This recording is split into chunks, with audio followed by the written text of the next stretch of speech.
চলছে যমুনার mega bulletin election 2026। বিকেল 5টা পর্যন্ত এই বিশেষ আয়োজনে থাকবে ভোটের সব খবরাখবর। আপনাদের জানাবো প্রার্থীদের প্রচার, ভোটারদের প্রত্যাশা, সবশেষ পরিস্থিতির খুঁটিনাটি বিশ্লেষণ। শুরুতেই জানাতে চাই এই ঘন্টার শিরোনামগুলো।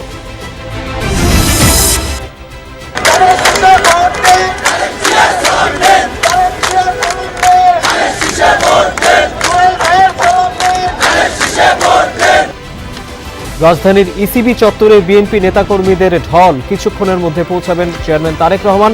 ঢাকা উত্তরের 6 সংসদীয় আসনে পথসভায় ভোট চাইবেন ধানের শীষে। 5 আগস্টের অসম্পূর্ণ কাজ বাস্তবায়নের দিন 12 ফেব্রুয়ারি বাড্ডার জনসভায় বললেন জামাত আমির। বললেন ভাতার কথা বলে অপমান করা হচ্ছে তরুণদের। যেমন 10 টাকা দরের চালের আশ্বাসটা ছিল ভুয়া, এই কার্ডগুলো হইল সেই রকম ভুয়া। এইসব ভুয়া কার্ডকে আগামী 12 তারিখ জনগণ ইনশাল্লাহ লাল কার্ড দেখাবে।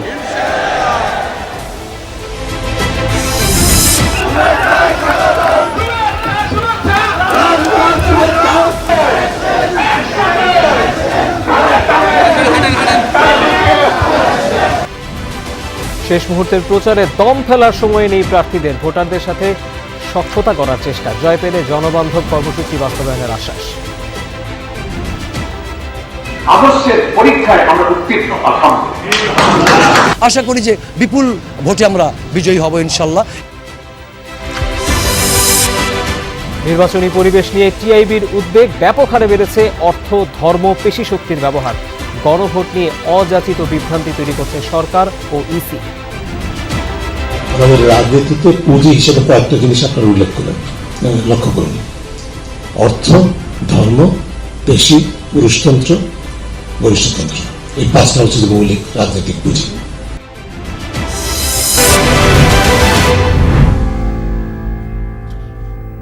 এতক্ষণ শিরোনাম দেখছিলেন, আপনাদের সাথে আছে আমি তৌহিদ হোসেন। যাচ্ছি পুরো খবরে।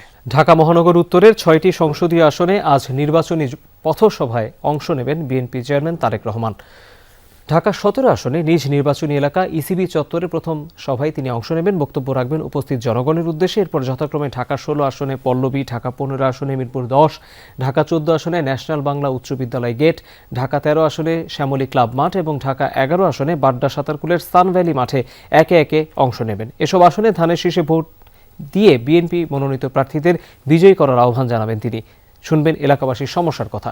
শনিবার উত্তরবঙ্গের 3 জেলায় সমাবেশের মধ্য দিয়ে শেষ হয় ঢাকার বাইরে তারেক রহমানের নির্বাচনী প্রচারণা।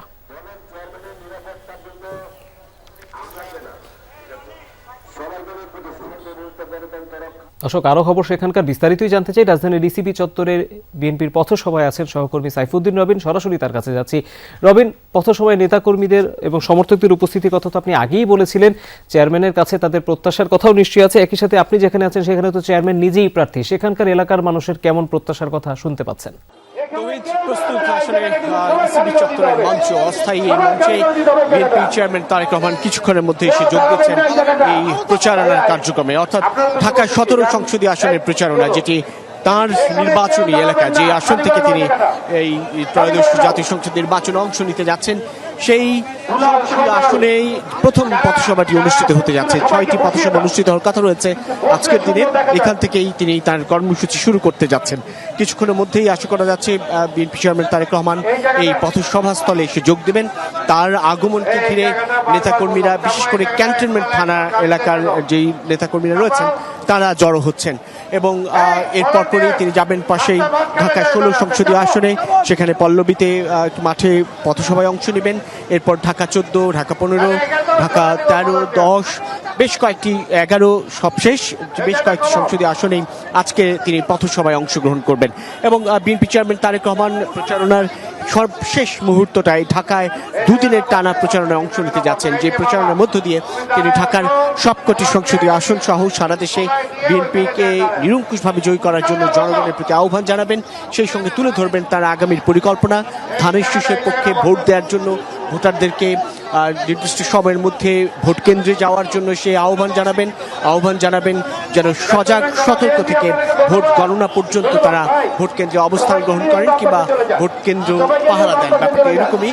এবং বিএনপি চেয়ারম্যান তারেক রহমানের আগমনকে ঘিরে প্রত্যেকটি সংসদীয় আসনেই একটা আলাদা উৎসব মুখর পরিবেশে তৈরি হয়েছে এবং সেই সঙ্গে বিএনপি মনোনীত বাকি সংসদীয় আসনে যে প্রার্থী রয়েছেন তারাও যোগ দিচ্ছেন প্রতিটি পথসভায়। তারা তাদেরকে যেমন তাদের দলের চেয়ারম্যান পরিচয় করে দিবেন ভোটারদের কাছে, ঠিক তেমনি তারা নিজেরাও স্থানীয় সমস্যা সমাধানে কি পরিকল্পনা গ্রহণ করেছেন সেই সব তুলে ধরবেন সাধারণ ভোটারদের কাছে। তৌহিদ। রবিন, ধন্যবাদ আপনাকে।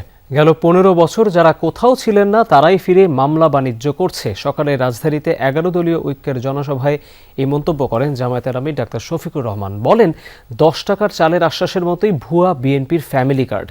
আরও বলেন মিথ্যা আশ্বাস নয়, ক্ষমতায় গেলে জনগণের সম্পদ ও ইজ্জতের পাহারাদার হবে জামাত। মন্ত্রী হিসেবে নাহিদ ইসলামকে দায়িত্ব দেওয়ারও প্রতিশ্রুতি দেন তিনি।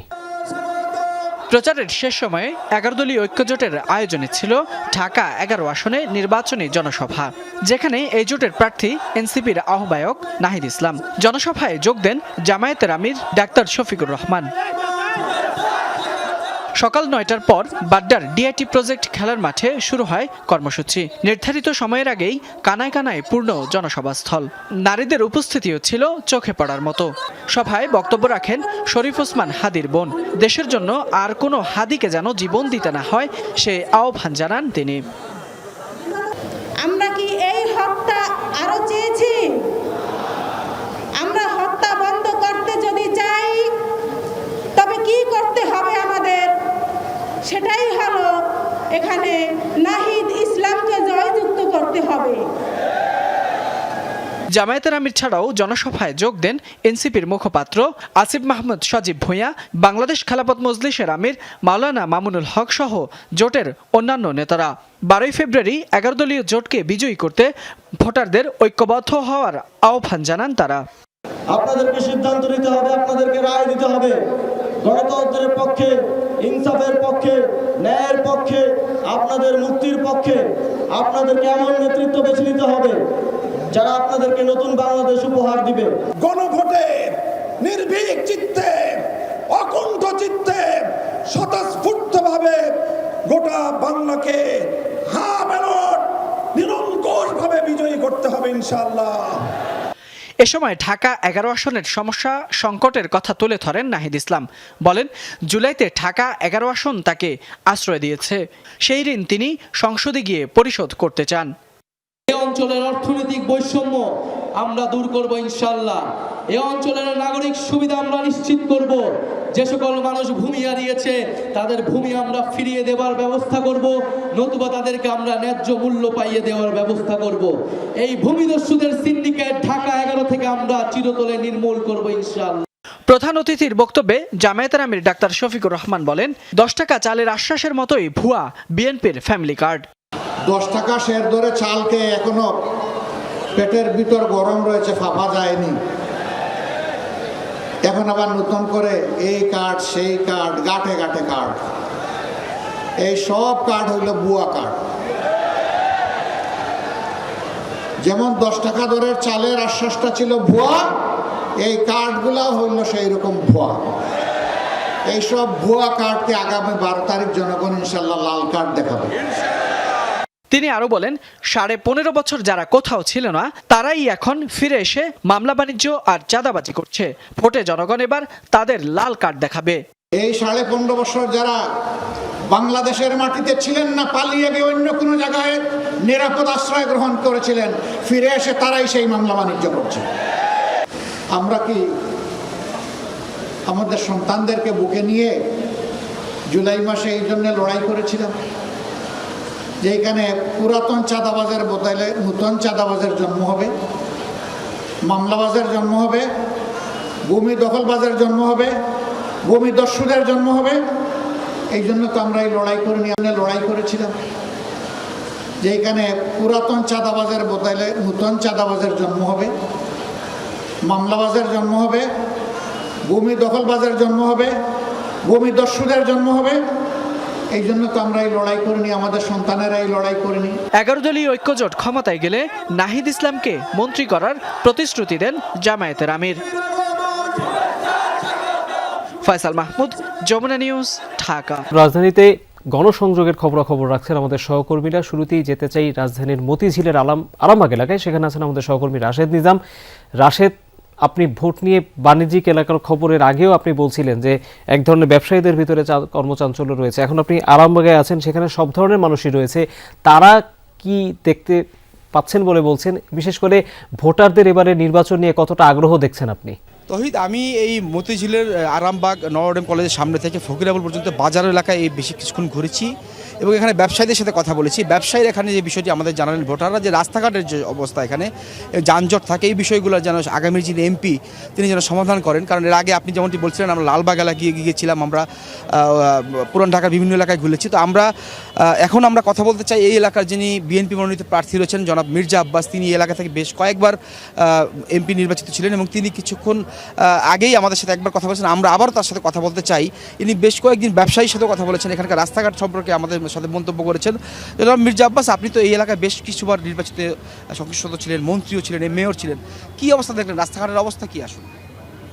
আমি যতদিন মেয়র ছিলাম তখন ঢাকা শহরের রাস্তাঘাট অত্যন্ত পরিচ্ছন্ন ছিল, জলাবদ্ধতা ছিল না, জলাবদ্ধতা দূর করেছি, এত নোংরা ছিল না। আমি যখন মেয়র ছিলাম, আমি এর মন্ত্রী ছিলাম, অর্থাৎ আমার সময়ে কখনোই রাস্তাঘাটের এত দুর্যোগ দুরবস্থা ছিল না। এখন যানজটের অবস্থা খুব খারাপ, যানজট, রাস্তাঘাট খারাপ, দেখে খুব খারাপ লাগলো। কারণ এটা আমার এলাকা, তো এখান থেকে আমরা বাজার টাজার করতাম সবসময়। তো এখন আজকে দেখলাম এটা খুবই খারাপ অবস্থা, জঘন্য রকম অবস্থা। আপনি নির্বাচিত হলে ভোটারদের কি বলছেন, কি করবেন? আমি যে কথা বারবার বলছি, এখনও বলি, আমি ভোটারদেরকে, আমার এলাকাবাসীদেরকে সব দিক থেকে স্বাচ্ছন্দ্য দেওয়ার চেষ্টা করব। এর বাইরে ভোটাররা নতুন কি পাবে? নতুন কী পাবে সেটা ভোটারের চাহিদা দেখে আমার বুঝতে হবে। ভোটারদের চাহিদা জানলে নতুন কিছু পেতে পারে। বাট আমার কাছে আমি একটা কথাই বলছি যে ভোটারদের স্বাচ্ছন্দ্য আমি নিশ্চিত করবো। Thank you. শহীদ মির্জা আব্বাস আমাদের যেমনটি বলছিলেন যে ভোটারদের স্বাচ্ছন্দ্য নিশ্চিত করা তিনি কাজ করবেন। তো তিনি এখন প্রচারণা চালাচ্ছেন, তার প্রচারণা থেকে আমরা যোগ দিয়েছিলাম আপনাদের সাথে। রাশিদ, ধন্যবাদ আপনাকে। এবারে চলে যাচ্ছি রাজধানীর গুলশানে, সেখানে নির্বাচনের প্রচারণার খবরাখবর জানাবেন আমাদের আরেক সহকর্মী তাজনুর ইসলাম। তাজনুর, কেমন দেখছেন প্রচার, গণসংযোগ আর ভোটারদেরই বা প্রত্যাশা কি? প্রথম বিষয় হচ্ছে তৌহিদ, ভোটারদের সাথে আজকে কথা বলার চেষ্টা করেছি, বেশ কয়েকজনের সাথে কথা হয়েছে। মূল যে বিষয়গুলো, যে এই যে কদিন বাদে যে নির্বাচন, সেই নির্বাচনে তারা কিভাবে কাকে ভোট দিবেন এবং সেই নেতা নির্বাচন কিংবা সেই ভোট দেওয়ার যে ক্রাইটেরিয়া বা তারা মনে মনে আসলে কি ভাবছেন, সেইগুলো বিষয় নিয়ে বেশ খানিকটা কথাবার্তা হয়েছে। মূলত গুলশান অভিজাত এলাকা, ঢাকা 17 আসনের মধ্যে পড়েছে, কিন্তু আমি সকালবেলাতে ছিলাম ঢাকা 18 আসনে, যেখানে অনেকগুলো পিছিয়ে পড়া এলাকা রয়েছে, অনেকগুলো অনুন্নত এলাকা রয়েছে। বিশেষ করে অবকাঠামোর দিক দিয়ে ঢাকা 18তে বেশ কিছু পিছিয়ে পড়া এলাকার খবর এর মধ্যে আমরা জানি।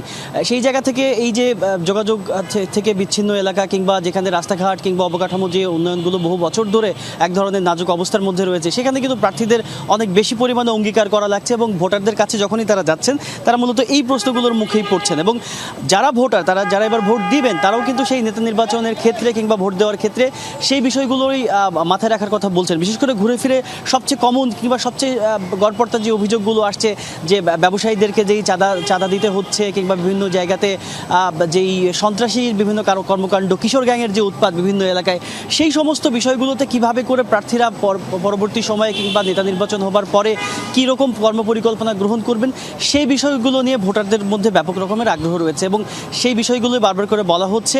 বিশেষ করে এই যে গুলশানে যারা এবার নির্বাচনে অংশ নিচ্ছেন কিংবা যেই সমস্ত প্রার্থী রয়েছেন, তাদেরও বেশ কিছু চ্যালেঞ্জ রয়েছে। বিশেষ করে গুলশান 1 এবং 2 এবং বিভিন্ন জায়গাতে ফুটপাত দখলের মতো যে বিষয়গুলো রয়েছে, সব মিলিয়ে এই যে নানান রকম যোগফল বিয়োগফল কিংবা নানা রকম ক্যালকুলেশন, সেই সমস্ত বিষয় এই ভোটের আগে ভোটারদের এবং প্রার্থীদের মধ্যে সেই যোগাযোগগুলো কিংবা সেই বিষয়গুলো সামনে আসছে। তৌহিদ। তাজনুর, ধন্যবাদ আপনাকে। নির্বাচনের নিরাপত্তা পরিস্থিতি সরাসরি জানবো পুলিশের কর্মকর্তাদের কাছ থেকে। এই মুহূর্তে ডিএমপির ডিসি মিডিয়া তালেবুর রহমান কথা বলছেন গণমাধ্যম কর্মীদের সাথে, সরাসরি যাচ্ছি তার বক্তব্যে। নির্বিঘ্নে নিশ্চিন্তে ভোট প্রদান করতে পারেন, সেই লক্ষ্যে আমাদের তৎপরতা অব্যাহত আছে। ভাই, আমরা শুনেছি যে ঝুঁকিপূর্ণ কেন্দ্র নির্ধারণ করছে ইতিমধ্যে সরকারি বাহিনী, তো আপনারা এই বিষয়গুলো কিভাবে নির্ধারণ করছেন এবং কি পরিমাণ অতিরিক্ত পুলিশ মোতায়েন করছেন? আসলে এখানে ভোট কেন্দ্রগুলোর অবস্থান, ভোটারের সংখ্যা, সার্বিক দিক বিবেচনা করে আমরা ঢাকা মহানগরীতে যে 2131টি ভোট কেন্দ্র রয়েছে, সেগুলোকে দুটো ভিন্ন ভিন্ন ক্যাটাগরিতে ভাগ করেছে এবং সে অনুযায়ী আমাদের পুলিশ সদস্য মোতায়েন থাকবে। এর বাইরে ভোট কেন্দ্রের বাইরে স্ট্রাইকিং টিম এবং মোবাইল টিম মোতায়েন থাকবে। এখন পর্যন্ত আপনারা কতগুলো কেন্দ্রকে ঝুঁকিপূর্ণ হিসেবে দেখছেন? এটা আসলে ঠিক ঝুঁকিপূর্ণ না। আমরা কেন্দ্রগুলোর অবস্থান এবং ভোটারের সংখ্যা বিবেচনায় দুটো ভাগে ভাগ করেছি। একটা হচ্ছে গুরুত্বপূর্ণ আর একটা হচ্ছে সাধারণ। গুরুত্বপূর্ণ কেন্দ্রগুলোতে ন্যূনতম পক্ষে 4 জন পুলিশ সদস্য মোতায়েন থাকবে এবং সাধারণ যে ভোট কেন্দ্রগুলো রয়েছে সেখানে ন্যূনতম 3 জন পুলিশ সদস্য মোতায়েন থাকবে। টোটাল তাহলে আপনারা কতদিন থাকবেন নির্বাচনী এই ভোটের পরিবেশ ঠিক রাখার জন্য? আমাদের শুধু নির্বাচন কেন্দ্রিক আনুষ্ঠানিক যে মোতায়েন সেটা 8 থেকে 14 তারিখ পর্যন্ত। তার পরবর্তী থেকে আমাদের যে নিয়মিত যে কার্যক্রম সেটা চলমান থাকবে। কোন ধরনের কোনো শঙ্কা আছে কিনা যদি একটু বলতেন? না, আমরা কোনো ধরনের শঙ্কা দেখছি না। আশা করি সুন্দর, সুষ্ঠু এবং উৎসব মুখর পরিবেশেই এই নির্বাচন অনুষ্ঠিত হবে। আর গোয়েন্দা সংস্থা মাঠে আছে কিনা? এছাড়া আমরা অস্ত্র উদ্ধারের ব্যাপারে বিভিন্ন সময় দেখেছি এবং চিহ্নিত সন্ত্রাসীরা জামিনে, এই বিষয়টা আপনারা মাথায় রাখছেন কিনা? দেখুন, এখানে নির্বাচনে যেন একটা স্থিতিশীল পরিবেশ বজায় থাকে, ভোটাররা যেন নির্বিঘ্নে নিশ্চিন্তে ভোটাধিকার প্রয়োগ করতে পারেন, সেই জন্য করণীয় সবকিছুই আমরা করছি। বিভিন্ন বাহিনী এবং সংস্থার সাথে আমাদের সমন্বয় চলছে। আর ভোটের আগে যে দর্শক দেখছিলেন ডিএমপির যে মিডিয়া যিনি দেখেন ডিসি তালেবুর রহমান, তিনি এই মুহূর্তে আমাদের যিনি সাংবাদিক আছেন তার সাথে কথা বলছিলেন এবং এখনকার নির্বাচনের যে সার্বিক পরিবেশ, বিশেষ করে আইন শৃঙ্খলা পরিস্থিতি নিয়ে তিনি গণমাধ্যম কর্মীদের সাথে কথা বলছিলেন। আমরা সেই কথা সরাসরি দেখছিলাম। দেশজুড়ে নির্বাচনী ডামাডোল, বিএনপি, জামাত সহ অন্যান্য দল ও স্বতন্ত্র প্রার্থীদের প্রচারণায় মুখর গ্রাম থেকে শহর। উন্নয়নের প্রতিশ্রুতি আর রাজনৈতিক হিসাব নিকাশে জমে উঠছে ভোটের সমীকরণ। সকাল থেকে কর্মী সমর্থকদের নিয়ে ভোটারদের কাছে যাচ্ছেন প্রার্থীরা। এলাকার উন্নয়নের পাশাপাশি দিচ্ছেন নানা প্রতিশ্রুতি। দলীয় প্রার্থীদের পাশাপাশি নিজ নিজ নির্বাচনী এলাকা চষে বেড়াচ্ছেন স্বতন্ত্র প্রার্থীরাও। আগামীর পরিকল্পনা তুলে ধরে ভোটারদের সমর্থন আদায়ের চেষ্টা করছেন তারা। ভোটারদের প্রত্যাশা শান্তিপূর্ণ পরিবেশে সুষ্ঠু নির্বাচন। এদিকে আইন শৃঙ্খলা পরিস্থিতি স্বাভাবিক রাখতে সারা দেশে জোরদার করা হয়েছে নিরাপত্তা ব্যবস্থা। বিএনপি এক ব্যক্তির শাসন চায় না, সংস্কার ও পরিবর্তন চায়। 12ই ফেব্রুয়ারি ঠিক হবে দেশ আগের মতো চলবে নাকি নতুন পথে এগোবে। ঠাকুরগাঁওয়ে এমনটি বলেছেন বিএনপি মহাসচিব মির্জা ফখরুল ইসলাম আলমগীর। সকালে জগন্নাথপুর ইউনিয়নে গলিমবাবুর হাটে নির্বাচনী পথসভায় অংশ নেন তিনি। এ সময় মির্জা ফখরুল বলেন, বিএনপি সংস্কারের পক্ষে, এজন্যই গণভোটে হ্যার পক্ষে ভোট চাইছে। এদেশে সংখ্যালঘু বলতে কেউ নেই, হিন্দু, মুসলিম, বৌদ্ধ, খ্রিস্টান সবাই বাংলাদেশি। বিএনপি অতীতেও যেমন সবার পাশে ছিল, আগামীতেও থাকবে। ক্ষমতায় গেলে কৃষি, শিক্ষা, স্বাস্থ্য ও কর্মসংস্থানে বিশেষ গুরুত্ব দেওয়ার কথা বলেন বিএনপি মহাসচিব। সমৃদ্ধ দেশ গড়তে সবাইকে ধানের শীষে ভোট দেওয়ার আহ্বান জানান তিনি।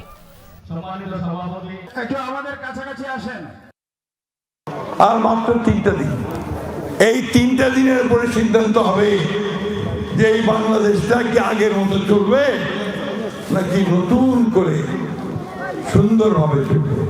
প্রধানমন্ত্রী যে হবে সেই প্রধানমন্ত্রীকে আমরা চাই একজন তরুণ হিসাবে এবং যে নতুন চিন্তা ভাবনা নিয়ে আসবে, তাই তো? মার্কেটে কি তারিখ সাহেবের কুমিল্লার 11টি সংসদীয় আসনের 17টি উপজেলায় পাঠানো হচ্ছে ভোটের বাক্স। এ বিষয়ে আরও জানতে সরাসরি যাচ্ছি আমাদের সহকর্মী খোকন চৌধুরীর কাছে। খোকন, বিস্তারিতই আপনার কাছে জানতে চাই, বিশেষ করে নির্বাচনের সরঞ্জাম যেহেতু পাঠানো হচ্ছে, নির্বাচনের আর কি কি প্রস্তুতি দেখতে পাচ্ছেন কুমিল্লায়? হয়তো আপনি জানেন যে কুমিল্লা 11টি সংসদীয় আসনের মধ্যে 17টি উপজেলা রয়েছে। এই উপজেলাগুলোতেই কিন্তু আজকে যে ত্রয়োদশ জাতীয় সংসদ নির্বাচনের যে ব্যালট পেপার এবং ভোট বাক্স সহ আনুষঙ্গিক যে সরঞ্জামাদি আছে সেগুলো কিন্তু এখন বিশেষ করে উপজেলা লেভেলগুলিতে পাঠানোর প্রস্তুতি চলছে। এখান থেকে কিন্তু যারা নির্বাচন কর্মকর্তা রয়েছেন তাদের তত্ত্বাবধানে কড়া নিরাপত্তার মধ্য দিয়ে কিন্তু উপজেলাগুলোতে যাবেন, এমনটি কিন্তু আমাদেরকে জানিয়েছেন এখানকার যিনি সিনিয়র নির্বাচন কর্মকর্তা রয়েছেন। এবং এই যে আনুষঙ্গিক যে সরঞ্জামগুলো রয়েছে সেটি কিন্তু উপজেলা গিয়ে সহকারী রিটার্নিং কর্মকর্তার কাছে জমা দেওয়া হবে। এখন সেখান থেকেই কিন্তু ভোটের আগের দিন অর্থাৎ 11 তারিখ সেখানে প্রত্যেকটি কেন্দ্রে কেন্দ্রে কিন্তু এই সরঞ্জামগুলো পৌঁছে দেওয়া হবে। কুমিল্লায় কিন্তু প্রায় 1,500-এর মতো ভোট কেন্দ্র রয়েছে। প্রতিটি কেন্দ্রের জন্যই কিন্তু আলাদা আলাদাভাবে যে ভোটের সরঞ্জাম আদি আছে সেগুলো কিন্তু আসলে প্রস্তুত করা হয়েছে। তো এখন কিন্তু এখান থেকে বেশ কয়েকটি গাড়ি ইতিমধ্যে বিভিন্ন উপজেলার উদ্দেশ্যে কিন্তু রওনা হয়েছেন, বাকিগুলো কিন্তু প্রস্তুতি চলছে। অর্থাৎ এই ভোটের সরঞ্জামগুলো কিন্তু আসলে কেন্দ্রে গিয়ে পৌঁছাবে ভোটের আগের দিন। তৌহিদ, খোকন, আপনাকে ধন্যবাদ। খুলনা নির্বাচনী প্রচারণার খবর জানবো সরাসরি। আমরা যাচ্ছি আমাদের সহকর্মী শেখ আল এহসানের কাছে। এহসান, নির্বাচনের পরিবেশ কেমন দেখতে পাচ্ছেন, আর যেহেতু শেষ মুহূর্তের প্রস্তুতি, ভোটাররা কি বলছেন? তৌহিদ, খুলনার নির্বাচনী পরিবেশ খুবই ভালো আছে, খুবই শান্ত আছে। এখনো পর্যন্ত কোনো অপ্রীতিকর ঘটনা ঘটেনি। আমরা আছি খুলনা 6 আসনে। এখানে জামাতের প্রার্থী মাওলানা আবুল কালাম আজাদ নির্বাচনী প্রচারণা করছেন, গণসংযোগ করছেন। তিনিও বলছেন যে এখনো পর্যন্ত শান্ত পরিবেশ আসছে, কোথাও কোনো অপ্রীতিকর ঘটনা ঘটেনি এবং তারা কোনো থ্রেট বা অন্য কোনো কিছু অনুভব করছেন না। ভোটাররাও বলছেন শান্তিপূর্ণ পরিবেশ আছে এবং সব কিছু স্বাভাবিক আছে। আমরা একটু আবুল কালাম আজাদের কাছে কথা বলতে চাই। উনি আসলে এইটা উপকূলীয় অঞ্চল, এখানে বেড়িবাঁধের সমস্যা আছে সুন্দরবনের বনদস্যুদের সমস্যা। তো আমরা একটু এইসব ব্যাপারে উনি কি ধরনের ভূমিকা রাখতে চান, আমরা সেই ব্যাপারে তার সাথে একটু কথা বলবো। আসলে এই অঞ্চলটা উপকূলীয় অঞ্চল এবং এখানে বেড়িবাঁধের একটা বড় সমস্যা আছে, প্রায় ঝড়টা হলেই ভাঙন হয়। সেক্ষেত্রে আপনার প্রতিশ্রুতি কি এবং কি করতে চান? আমরা এখনো পর্যন্ত জনগণের সাথে আমরা আছি এবং 12ই ফেব্রুয়ারি নির্বাচিত হওয়ার পরেই আমরা প্রতিশ্রুতি দিয়েছি যে আমরা টেকসই বেড়িবাঁধ নির্মাণ করব। কারণ প্রত্যেকবারেই যখন প্রাকৃতিক দুর্যোগ হয় তখন আমাদের ফসল আদি নষ্ট হয়, হাজার হাজার বাড়িঘর নষ্ট হয়ে যায়। এই কারণে এই জনপদের মানুষদেরকে আমরা প্রতিশ্রুতি দিচ্ছি যে আমরা টেকসই বেড়িবাঁধ আমরা নির্মাণ করব। তহিদ শুনছিলেন এনারা কি ধরনের প্রতিশ্রুতি দিচ্ছে, বিশেষ করে বেড়িবাঁধ এই অঞ্চলের সবচেয়ে বড় সমস্যা।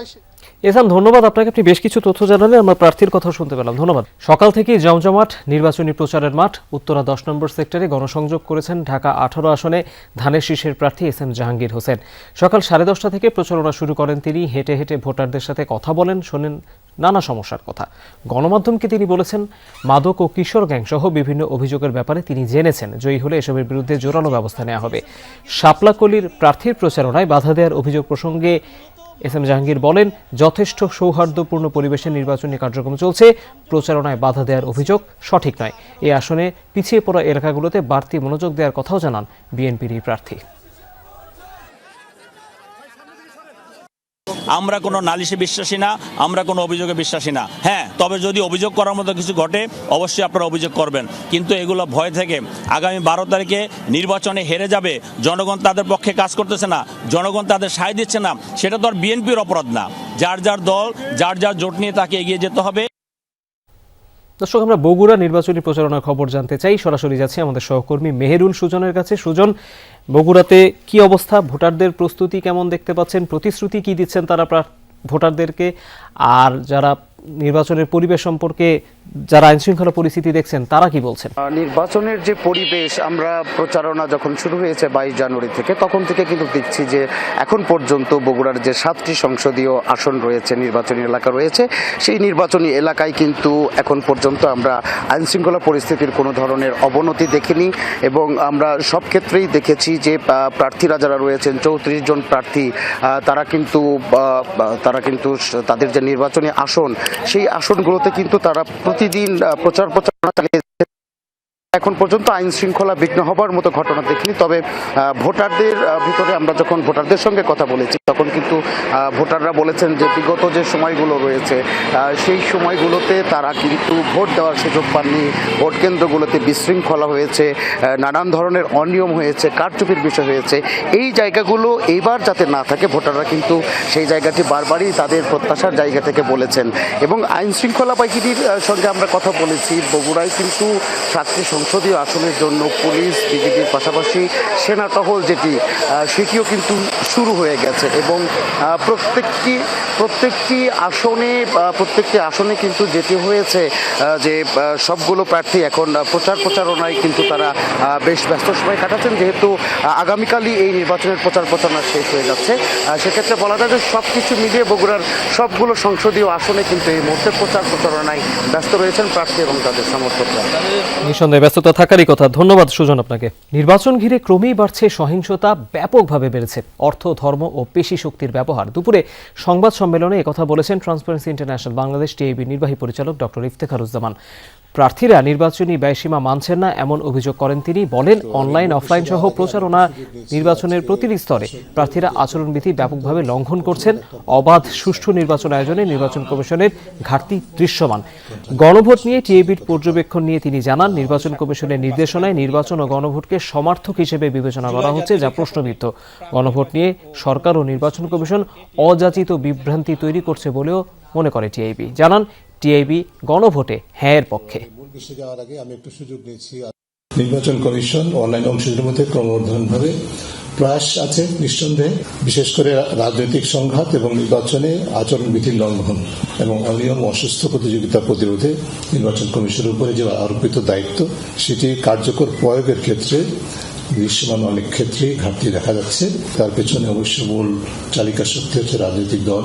তারা এত প্রভাবশালী যে নির্বাচন কমিশন অনেক সময় কঠোর অবস্থান নিতে ব্যর্থ হয় তা পরিচিত। এবং নির্বাচন সামনে রেখে কক্সবাজারের উখিয়ায় ক্যাম্পের বাইরে অবৈধভাবে বসবাস করা রোহিঙ্গাদের আটকে অভিযান শুরু করেছে যৌথ বাহিনী। ভোর থেকে উখিয়ার বালুখালী ও আশপাশের এলাকায় অভিযান চালিয়ে হাজারের বেশি রোহিঙ্গাকে আটক করা হয়।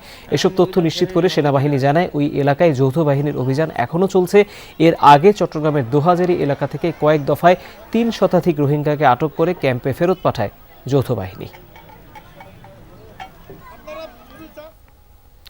ইশতেহার প্রণয়নের চেয়ে বাস্তবায়ন অনেক চ্যালেঞ্জের বলে মনে করেন বিশ্লেষকরা। তারা বলছেন, ভোটের আগে দেয়া প্রতিশ্রুতি আর ক্ষমতা গ্রহণের পর তার রক্ষা করা দুটো বিপরীতমুখী।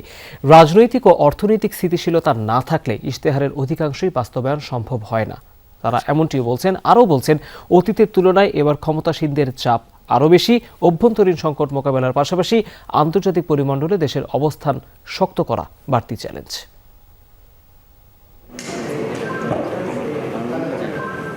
নির্বাচনের আগে রাজনৈতিক দলগুলোর ইশতেহার যেন জমজ সহদর। তাই তো প্রতিবারের মতো এবারও বড় দুই জোট 2-1 দিনের ব্যবধানে ঘোষণা করেছে তাদের ইশতেহার। গণতন্ত্রের চর্চা আমাদেরকে অব্যাহত রাখতে হবে।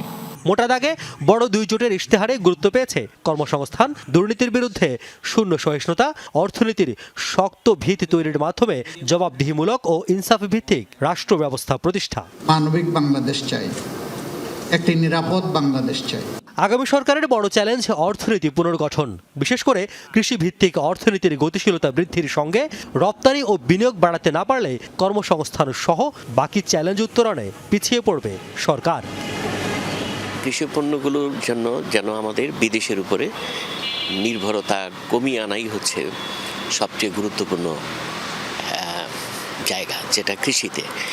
শিল্পের ক্ষেত্রে তো আমরা খুবই পিছিয়ে আছি। দীর্ঘদিন ধরে আমাদের এক্সপোর্টের ক্ষেত্রে আমরা দেখতে পাচ্ছি শুধুমাত্র গার্মেন্টসের উপরে নির্ভরশীলতা।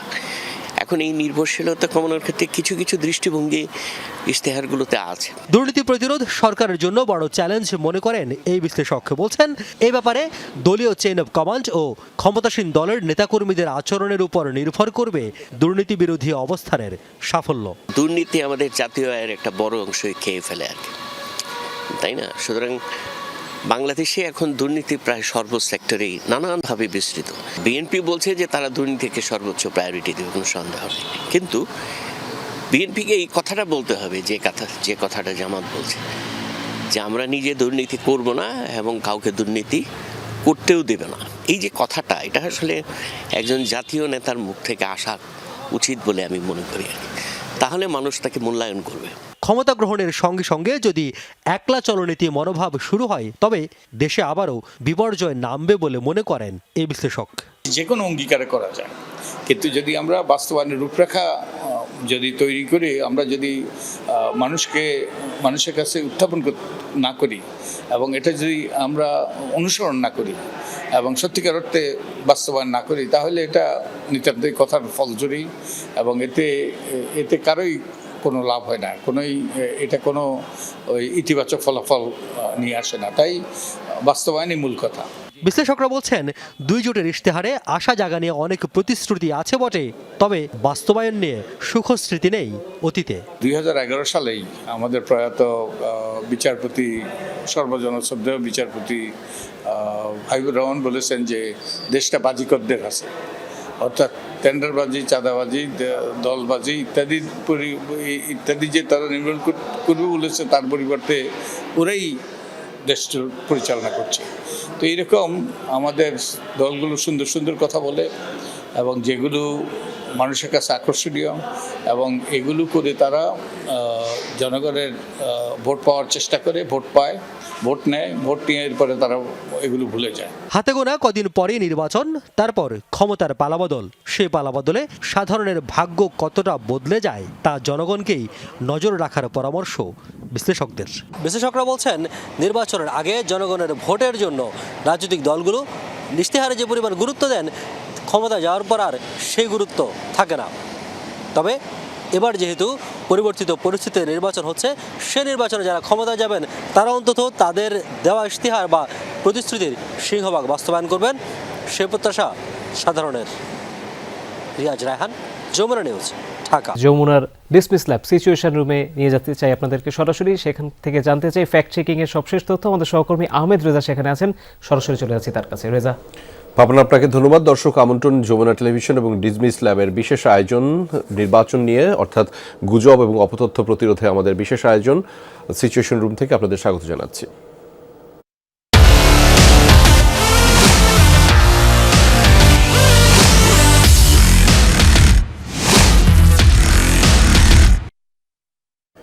জাতীয় সংসদ নির্বাচন ও গণভোট সামনে রেখে সারা দেশেই বইছে ভোটের হাওয়া, কিন্তু নির্বাচনী উত্তাপের সমান্তরালে ডিজিটাল প্ল্যাটফর্মে বড় ঝুঁকি অপতথ্য বা গুজব। সেটি মাথায় রেখে যমুনা টেলিভিশন শুরু করেছে বিশেষ আয়োজন সিচুয়েশন রুম, যেখান থেকে সব ধরনের গুজব এবং অপতথ্যের সবশেষ হালনাগাদ তথ্য আপনি পাবেন। দর্শক, আমাদের সাথে থাকছে দেশের সবচেয়ে নির্ভরযোগ্য ফ্যাক্ট চেকিং প্রতিষ্ঠান ডিসমিস ল্যাব। আমাদের সাথে এই মুহূর্তে সেই বার্তা, অর্থাৎ গুজব অপতথ্য রোধে কি কি করণীয় এবং কি কি গুজব পাওয়া গেল গত একদিনে, সেটির বিষয়ে আমাদের সাথে কথা বলার জন্য যুক্ত হয়েছেন ডিসমিস ল্যাবের রিসার্চ কোঅর্ডিনেটর তামারা ইয়াসমিন তমা। স্বাগত জানাচ্ছি আপনাকে। তমা, নিশ্চয়ই আপনি আমাকে শুনতে পাচ্ছেন। আমরা আপনার কাছ থেকে এই গুজব এবং অপতথ্যের বেশ কিছু তথ্য, হালনাগাদ তথ্যগুলো জেনে নিতে চাই। বিশেষ করে নির্বাচন স্থগিতের বেশ কিছু ভুয়া তথ্য, ভুয়া দাবি ছড়াতে দেখা গেছে। এই বিষয়ে কি তথ্য আপনার কাছে রয়েছে, বিস্তারিত জানাবেন আমাদের। তমা। জি, ধন্যবাদ। আসলে নির্বাচনের আগে আমরা যত নির্বাচনের দিনগুলো ঘনিয়ে আসে, আমরা দেখি যে নির্বাচন স্থগিত হচ্ছে কিংবা নির্বাচন পেছানো হবে, এই টাইপের যে মিস ইনফরমেশন সেগুলো কিন্তু সারফেস করা শুরু করে। এবং আমরা গতকাল রাতেও এরকম একটি জিনিস ডিবাঙ্ক করেছি, যেখানে বলা হচ্ছিল যে গাজীপুরের 5টি সংসদীয় আসনে হচ্ছে নির্বাচন স্থগিত ঘোষণা করা হয়েছে। এবং সেটার সঙ্গে কিন্তু একটা বিজ্ঞপ্তিও ছড়াতে দেখা যায় জেলা প্রশাসক এবং রিটার্নিং অফিসারের সাইন সহ। কিন্তু যখন পুরো বিজ্ঞপ্তিটি আপনারা পড়ে দেখবেন, সেখানে বলা হচ্ছে যে ওই 5 আসনে আসলে হচ্ছে যে ব্যালট পেপার এবং গণভোটের যে পেপার, সেটা হচ্ছে বিতরণ সাময়িক ভাবে স্থগিত রাখা হয়েছিল। এমনকি সেটাও হচ্ছে আজ রোববার থেকে পুনর্বহাল করার কথা কিন্তু আমরা পেয়েছি গণমাধ্যমে। কিন্তু সেখান থেকে কি ছড়ালো যে 5টি আসনে ভোট গ্রহণ নির্বাচনই হচ্ছে স্থগিত। এবং আমরা এটা কালকে ডিবাঙ্ক করার পরও আজ দেখলাম যে একটি নিউজ পোর্টালে পুনরায় হচ্ছে সেখান থেকে একটা ফটো কার্ড বানানো হয়েছে। আর যখন জিনিসটা নিউজ পোর্টালে কোনো আসে, কোনো নিউজ নামের ফেসবুক পেজ থেকে, মানুষ কিন্তু তখন সেটা আরো বেশি বিশ্বাস করে। তো দেখা যাচ্ছে ফ্যাক্ট চেক করেও আমরা ওই জিনিসগুলা আবার পুনরায় হচ্ছে সামনে আসছে। আবার আজকে সকালেও আমরা সিমিলার আরেকটি দাবি পাই, সেখানে বলা হচ্ছে পুরো ভোট গ্রহণই হচ্ছে স্থগিত। এবং সেখানে সূত্র হিসেবে বলা হচ্ছে সিপিটি, মানে সেন্টার ফর পলিসি ডায়ালগের একটি রেফারেন্স দেওয়া হচ্ছে। কিন্তু সেটিও আমরা ডিবাঙ্ক করে দেখেছি যে সম্প্রতি সিপিডি তারা একটি প্রেস ব্রিফিং করে, সেখানে যে তারা কথা বলছিল যে নির্বাচন কি আদৌ অংশগ্রহণমূলক হবে কিনা যদি আওয়ামী লীগ না থাকে, এরকম একটি বক্তব্য তারা কিন্তু সেখানে দিয়েছিল। এবং সেটা থেকে বিকৃত করে দাবি করা হচ্ছে যে নির্বাচন হচ্ছে স্থগিত হবে, নির্বাচন স্থগিত হবে, কিন্তু এরকম কিন্তু কোনো কথা সেই প্রেস ব্রিফিং এ আসেনি। তো এই বিষয়গুলো আমার মনে হচ্ছে যত সামনে নির্বাচনের যত কাছাকাছি আসছে, আরো এই দাবিগুলো আমরা দেখতে পাচ্ছি। একদমই, সেটি আরো জোরালো হচ্ছে এবং একই সাথে বিভ্রান্তমূলক তথ্য এবং অপতথ্য সেটি আসলে ক্রমান্বয়ে সোশ্যাল মিডিয়াতে ছড়িয়ে পড়ছে, যেটি একটি আশঙ্কা এবং উদ্বেগের বিষয় তো অবশ্যই, এবং সেটি প্রতিরোধে যমুনা টেলিভিশন এবং ডিসবিস ল্যাবের সাথে থাকা খুব জরুরি। এবং আরেকটা প্রশ্ন আপনার কাছে থেকে জেনে নিতে চাই, সেটি হচ্ছে যে বিএনপি চেয়ারম্যান তারেক রহমানের সহ বিভিন্ন প্রার্থীদের বক্তব্য কেটে নিয়ে বিভ্রান্তিকরভাবে প্রচার করতে দেখা গেছে। এগুলো আপনারা কিভাবে ফ্যাক্ট চেক করেছেন কিনা, করলে সেগুলোর অবস্থাটা বর্তমান সময়ে কি রয়েছে? এটাও আমরা এখন একটা ট্রেন্ডের মতো দেখতে পাচ্ছি যে বিভিন্ন প্রার্থীরা বিভিন্ন জনসমাবেশে যে বক্তব্যগুলো রাখছে সেগুলো হচ্ছে পুরোপুরি প্রচার না করে বক্তব্যের একটা অংশ কেটে নিয়ে হচ্ছে প্রচার করছে। তখন হয় কি, পুরো অর্থটাই দেখা যাচ্ছে ভিন্নভাবে উপস্থাপিত হচ্ছে। তেমনটি দেখা গেছে তারেক রহমানের একটি জনসভায় গিয়ে তিনি বক্তব্য রেখেছিলেন, তার অন্য একটি রাজনৈতিক দলের নেতার বক্তব্য উদ্ধৃত করে। তিনি বলেছিলেন যে সেই দলের নেতা বলেছেন যে আপনারা যদি 12 তারিখ পর্যন্ত জনগণের পা ধরেন তাহলে আগামী 5 বছর হচ্ছে জনগণ আপনাদের পা ধরবে বা কথা শুনবে। তো যারা বিভ্রান্তিটি ছড়িয়েছে তারা উদ্দেশ্যমূলকভাবে করেছে কি, প্রথম অংশটুকু কেটে ফেলেছে। ফলে তারেক রহমানের বক্তব্যটি এমন মনে হচ্ছে যে তিনি হয়তো তার নিজের দলের কর্মীদের উদ্দেশ্যে এরকম একটি কথা বলেছেন। তো এই ধরনের যে কেটে বক্তব্য উপস্থাপন, এটা আমরা বলি যে ডিকনটেক্সচুয়ালাইজেশন, এবং এটাও কিন্তু এখন আমরা প্রচুর দেখতে পাচ্ছি। সিমিলার একটি কেস আমরা গতকালও দেখেছি যে বিএনপির চট্টগ্রাম 13 আসনের প্রার্থীর একটি বক্তব্য, যে তিনি বলেছেন নির্বাচনের পর হচ্ছে চাঁদা আদায় করতে, সেটাও দেখা গেছে তার একটি বক্তব্য কেটে নিয়ে তার সঙ্গে নতুন একটা শিরোনাম জুড়ে দিয়ে এভাবে হচ্ছে কনটেক্সটটা পরিবর্তিত করে ফেলা হচ্ছে।